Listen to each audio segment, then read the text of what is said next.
Hi, I'm Ed Marzell, President of Kenexis, and today I just wanted to share with you some of the details of the new upgrade to our Effigy fire and gas mapping software that we've just completed and expect to be deployed in the next few days. With respect to the changes, the core calculation engine is robust, it's sound, and really hasn't been tampered with much during this upgrade. Where we focused a lot of our time is on ease of use and taking advantage of existing information, trying to cut down on the amount of repeating or repetitious entry of information that you need to do when using with the software. So looking at the key part of where the changes are, you'll see here previously in this list you would have fire detectors, gas detectors, and then you would also have obstructions, graded areas, and scenarios. Well, we found that there was a lot of unnecessary repetition in the scenarios and the graded areas, so we wanted to remove that and really streamline the data entry process, and also add a few enhancements that make it easier to work with the data once you've entered it. I think that you'll see that if you're familiar with the current version of Effigy, you'll see that there's a lot of advancements in what we're currently doing. So first, let's look at fire detectors. Looking at fire detectors, it's not drastically different than what you're used to now, if assuming that you've been using the spreadsheet style data entry. So looking here, we've got a new skin with a little bit of a cleaner feel to it, and the addition on this page is just kind of a little bit of ease of use. So let me go ahead and click on the Add New Record button. You'll see that the data entry form is a little bit cleaner in terms of how it presents the data. All of the data that you're familiar with there, including all of the vendor-specific make and model information, is still there. And you also have the ability now, if you have a large project with a lot of data in it, to do a little bit of filtering on the data to help you sort things out and gain a little bit more control over your project. Similarly, gas detectors is laid out pretty much the same way. Click on the Add New Record button. You can see there's the layout of the form where you do your data entry is a little bit cleaner, and again, a lot of automation has been added to not force you to enter in data that's not relevant to the type of detector that you're using. For instance, what you saw there is I selected a single point detector and it immediately removed the information for the open path detector, so making things a little bit more usable. And in general, on this one, you also have the ability to filter your list just in case you have a long list, a larger project, and you need a little help managing your data. The biggest changes in this edition have to do with what we call the equipment items button. Now, what we're doing is we're storing a lot more information in an equipment item data structure.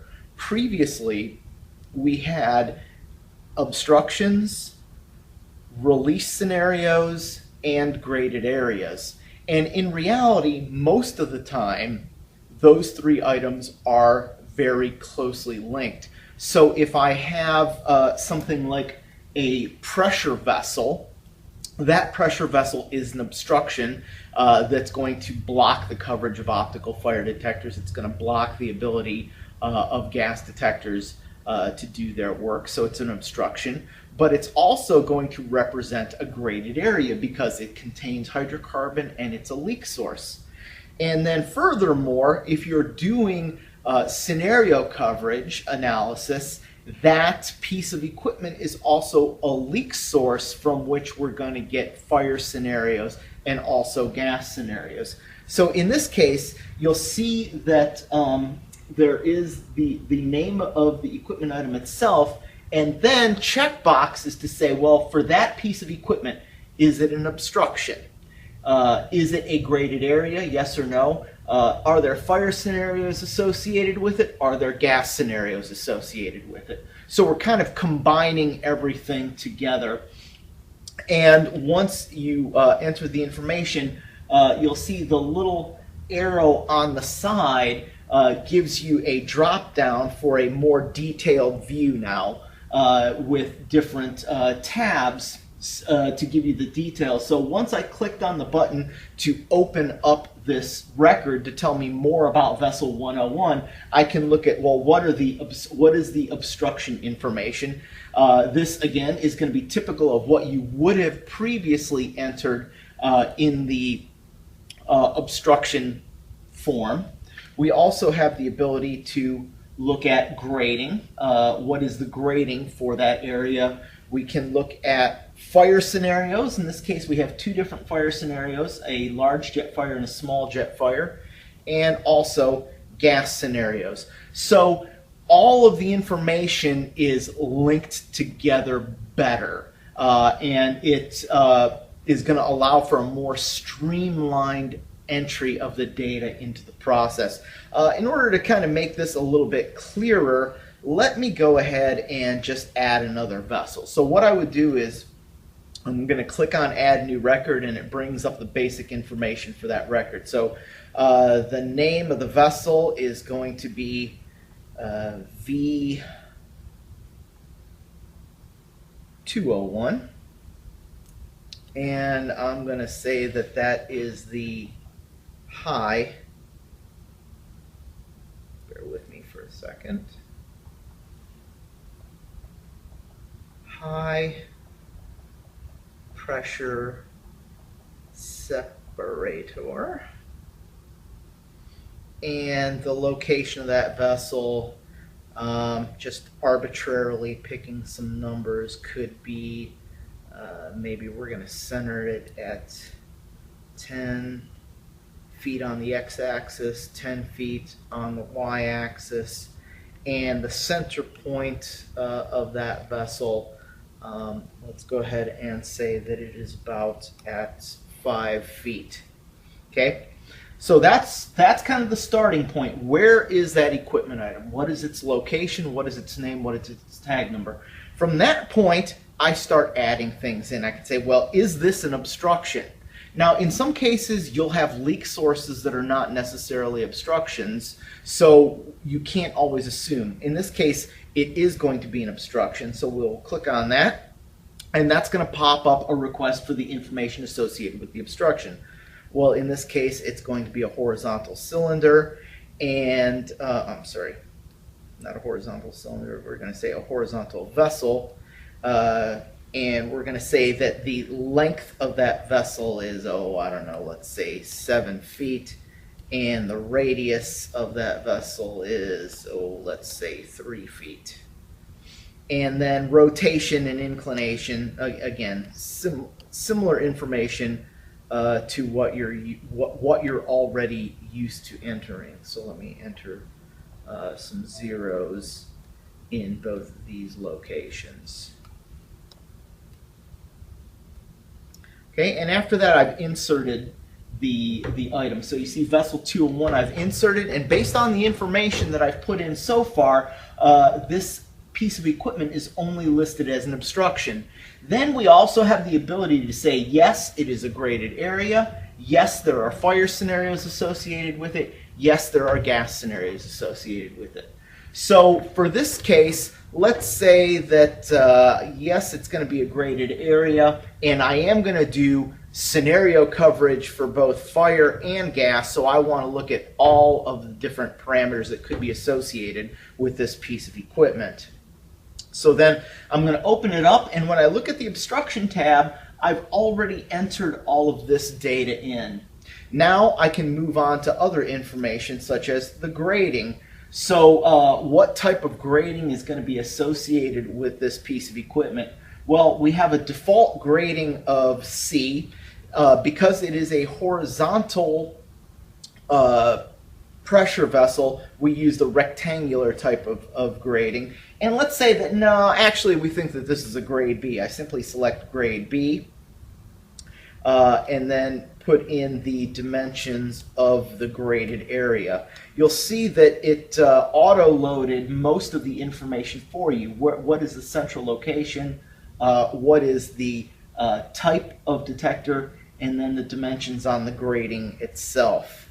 So I will update that information back to the server. Then I'll move on to fire scenarios. And we have the ability to add as many scenarios to each piece of equipment as we want, simply by adding more and more records. So let me just add one fire record and say that this is going to be, I will call it jet fire pinhole. And of course, I messed that up, so let me try that again.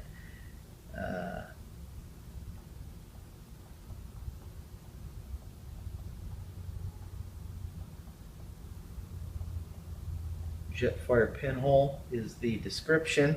You'll see that it auto-loaded the location, so it's simply getting that location information that we entered in with the obstruction itself. And then now we need to enter information in about the fire itself. So let's say I've got a 5 foot long and a 2 foot wide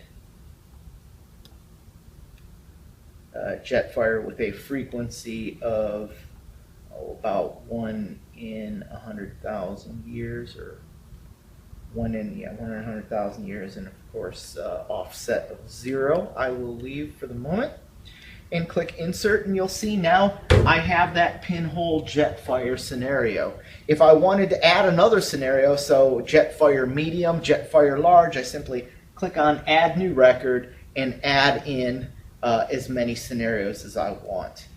Similarly, gas scenarios will work essentially the same way. You're going to enter in the information on the name, maybe again, gas release pinhole. It's going to auto-load as much information as it has with respect to the location, and then you simply put in your length and width of your gas cloud. That would be the downwind and crosswind distances, and enter in the frequency confirmation and offset information and insert. So I think what you'll see is that using this new format, the coding and the data structure is a little bit more object-based, and it's going to help you to understand your data a little bit better, process your data a little bit better, and you'll see that a lot of the location information and size information that previously had to be duplicated is now going to be greatly simplified in how you do your input. So these are the kind of user interface changes that are the predominant new features in the latest version of Effigy that should be coming out in the next week or so. If you're an existing user, we will be sending out a maintenance notice telling you when the server is going to be down for maintenance and when it's going to come back up. For all of your existing studies, all of the information will still be here. Legacy studies, each obstruction, each release scenario, and each obstruction, each release scenario, and each graded area will be its own equipment item unless they all have the same name. If they all have the same name, we've run a script to automatically concatenate them into a single database entry, but otherwise they will stay separate. In either case, you have no fear that your existing studies will not work anymore. They will. We've upgraded them as much as we could. If you want to upgrade them further manually, please feel free to do so. And if you're not an existing user of Effigy, now with the new look and feel might be a good time to give it a try. If you're interested in trying out Effigy, Feel free to send an email to the info account, info@kenexis.com, and we'll look at giving you a trial license of our software to see how it works. So thanks for listening to my quick overview of the new changes that are coming in Effigy. If you have any questions, please feel free to contact us, and hopefully we'll see you soon.